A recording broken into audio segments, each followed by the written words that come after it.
Hi, I'm Elaine Harding. Welcome to my blog at stampwithelaine.com. This week I'm concentrating on 3D items to hold Easter treats. Easter is early this year and Easter Sunday falls on the 9th of April. The tulips also remind me of spring and Easter, so I'm resurrecting the tulip dies, which I haven't used for a long time. Make lovely 3D type tulips with these dies, and you'll find them in the annual catalogue for 22 to 23 on page 75. To create this detail here, I used the Something Fancy dies, and you can see that's to cut an aperture in the topper, and also there are two sizes of the scallop top die.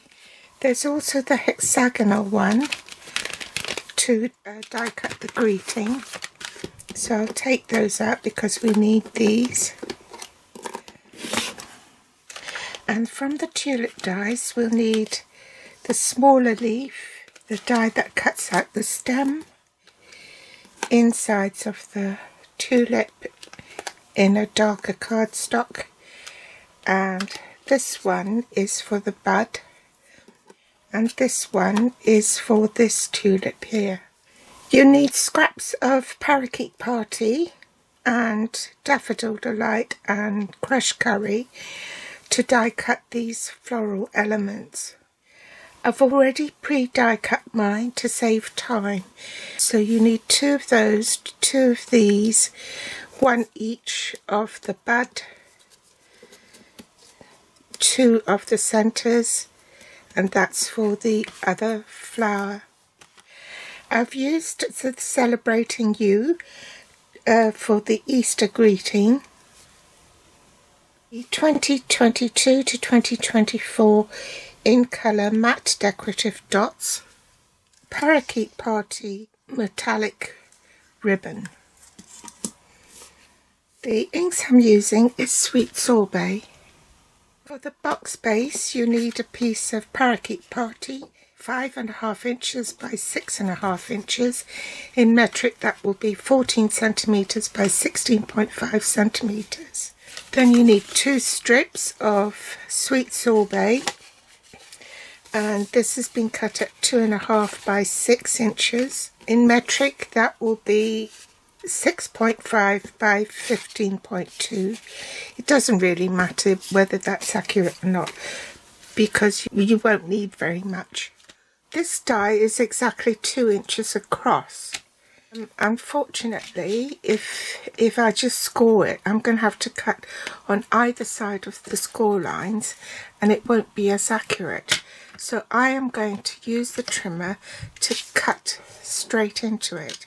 Line up your cardstock, the left edge to the left of the cutting groove, and you align it at 2 inches, and you cut from 2 inches down to 2.5 inches. Okay, so I'm going to place my blade at the 2.5 inch mark and cut up. In metric, align it at 5 centimetres and cut from 6.5 up to the top.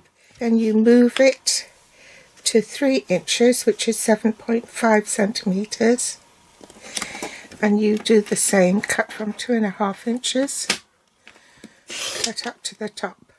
Slide your cardstock to 5 inches and repeat the cut from 2.5 inches up to the top.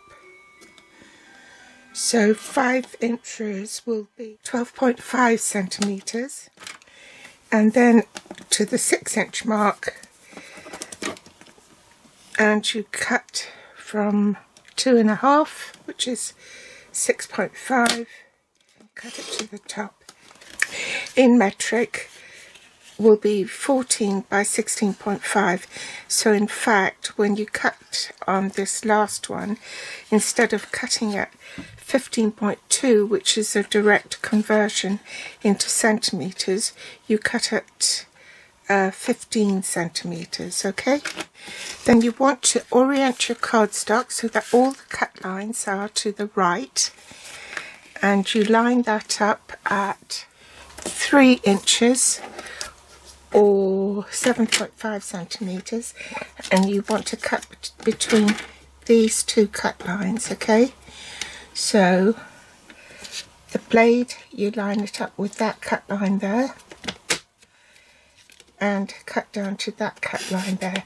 So you're cutting between 2 and 3 inches, and that should come out. Lift your blade up, then you want to cut from 5 inches down to the bottom. Right, then on the short side you want to score at 1 inch.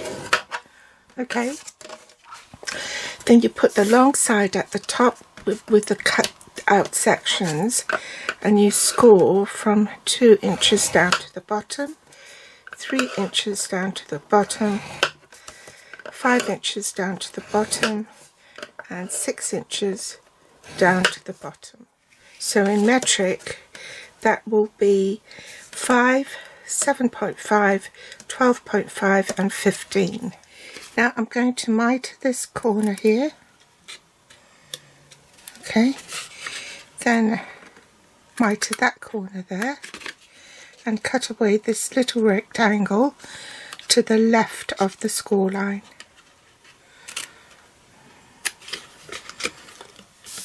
Now you want to cut up on all these score lines here, so I'm just going to cut at a slight angle, okay, to the right of the score line, and then at a slight angle to the left of the score line, so it gives you a V shape there. And repeat for the remaining ones. Okay,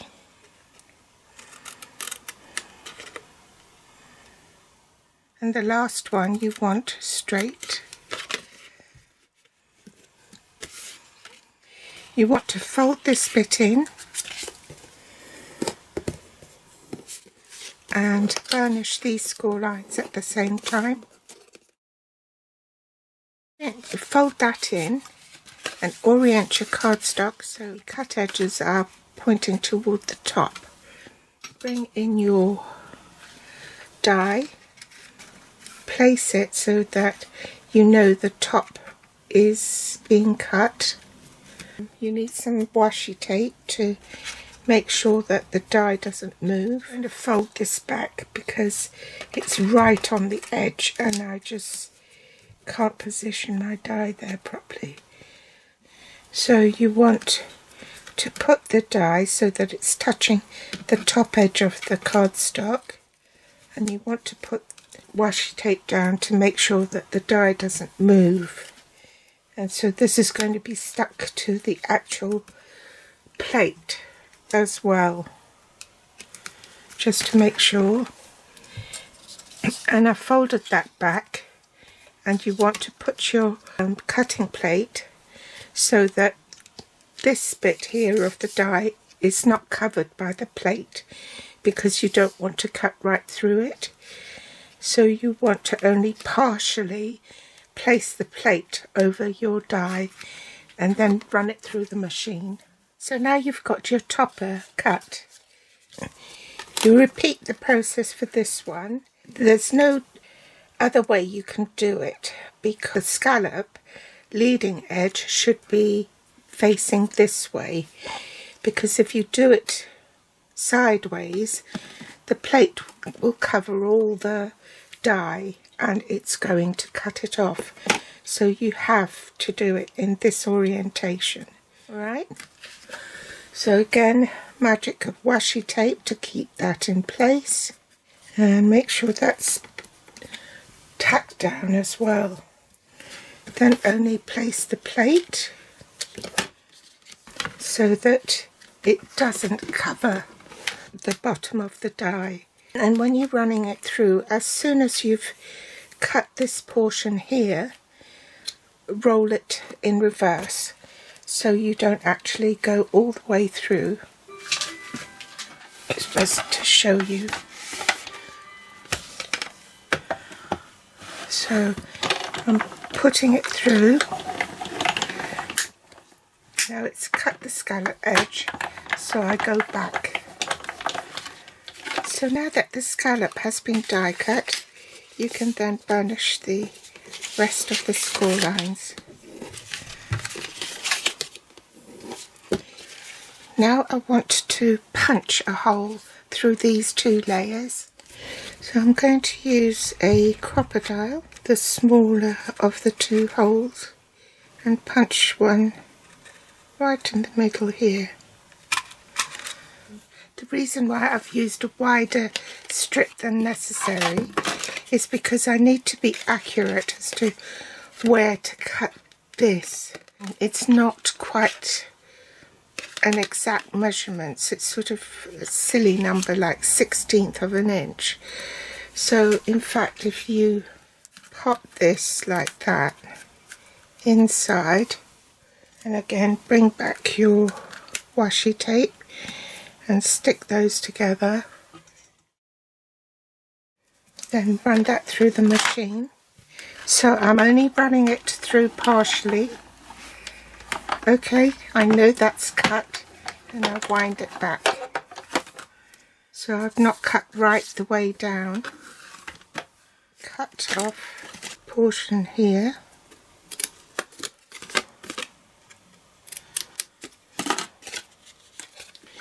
Bring in the mini guillotine. Put your finger there so you know that that's the exact edge where you want to cut.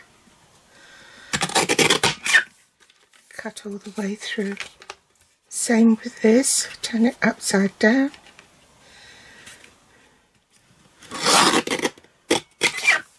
That will be the exact match. You can actually use these negatives or the cutouts to put on another card if you wish. Now I'm going to put some adhesive on this flap here. And marry up the box and the score lines, and then press down to make sure it's attached properly. Okay, put these flaps in. This is the last with a straight edge, so this is going to be my front. So put that in.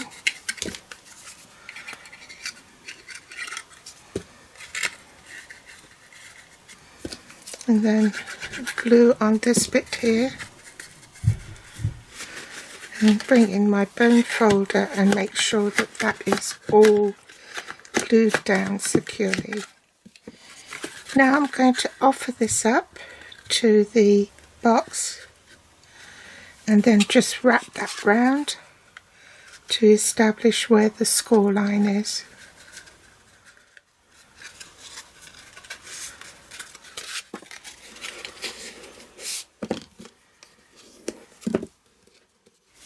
Going to put a bit of adhesive here, which is my front. This is my front. So I'll do the back first. Leave an even border on both sides.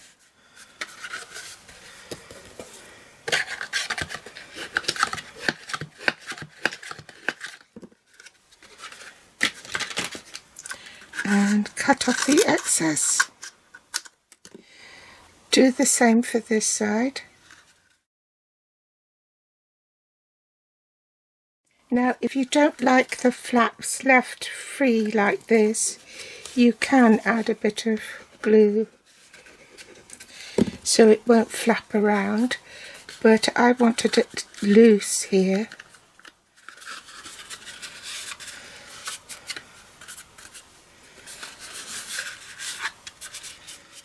Now I want to assemble my tulips, and when you die cut the tulips you can see there's a slightly embossed raised area, and there's also incorporated in it some score lines. You want to make sure those score lines are properly creased. Now this is the bud, okay, with this shape, and it's actually the curly side which is at the top. So I'm going to put a little mini dimensional on the back of this, and glue it to the inside like so. And I also want to put some glue right at the tip here.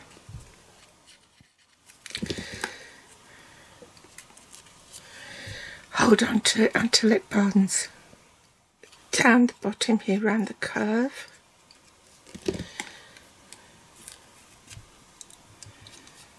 Like so. And hold on to that until it bonds. Okay. Then I want to put adhesive on the front of the stem and adhere it to the tulip.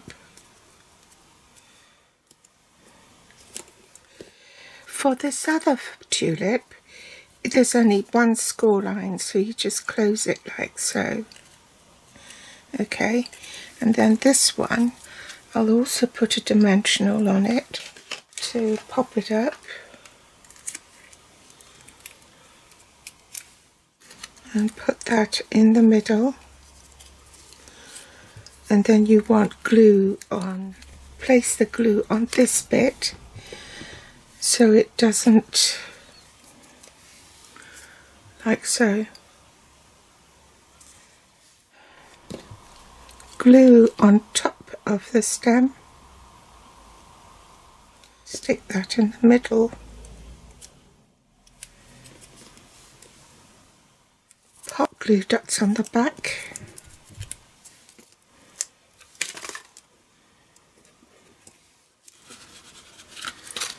So stick it on the box.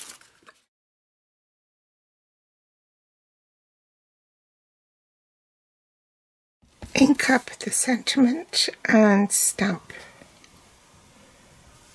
Centre the hexagon over the sentiment, and I'll die cut that off camera. And last touch is to pop a matte coloured dot in the middle. So I pop dimensionals on the back, and I can then just position it over here, stick it down. And the last finishing touch is to pop the candy in, glue that down so it doesn't pop out. Loop this, use a pair of tweezers to help me pull it through, cut off the other end, loop it. Oh, I forgot my candy. Silly me. Stick that in. Loop it and tie a bow.